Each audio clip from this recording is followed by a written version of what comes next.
Hello guys and welcome back to the channel. In this video, I'm going to show you how you can check graphics card on your Windows. So let's get started. So I'm going to tell you two methods and you can follow the one that you find convenient. So first you got to go to Task Manager. So you got to press Control, Shift and Escape all together and you'll be able to see Task Manager open in front of you.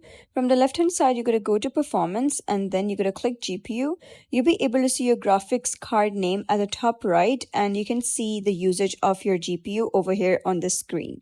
The second method is going to Settings and from the left hand side, you got to select System.